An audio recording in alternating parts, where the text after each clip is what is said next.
Hi, I'm Gerontia. I'm speech language pathologist. நான் இன்னைக்கு உங்க கூட ஒரு டாபிக் ஷேர் பண்ண போறேன். என்ன டாபிக்னா ரெசோனன்ஸ் டிசார்டர். ரெசோனன்ஸ் டிசார்டர் அப்படின்னா என்னன்னா imbalance nasal and oral sounds. அதாவது அவங்களோட ஓரல் அண்ட் நேசல் சவுண்ட்ஸ் வந்து பேலன்ஸ்டா இருக்காது, இம்பேலன்ஸ்டா இருக்கும். இதுல வந்து நிறைய டைப்ஸ் இருக்கு. ஹைப்பர் நேசாலிட்டி, ஹைப்போநேசாலிட்டி, கல்டிசாக் ரெசோனன்ஸ் அப்படின்னு சொல்லிட்டு 3 டைப்ஸ் இருக்கு.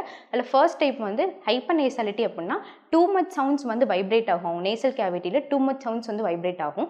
ஹைப்போநேசாலிட்டி அப்படின்னா போதுமான சவுண்ட்ஸ் வந்து வைப்ரேட் ஆகாது நேசல் கேவிட்டியில். கல்டிசாக் அப்படின்னா ஒன்லி த்ரோட் ஆர் நோஸ், இதில் எதில் ஒன்றில் மட்டும்தான் அவங்களோட சவுண்ட்ஸ் வந்து வைப்ரேட் ஆகும். இது வந்து யார் யாருக்கு வரும் அப்படின்னு பார்த்தீங்கன்னா கிளெஃப்ட் லிப் அண்ட் பேலட் இருக்க கிட்ஸ்க்கு வந்து இந்த ப்ராப்ளம் வரும்.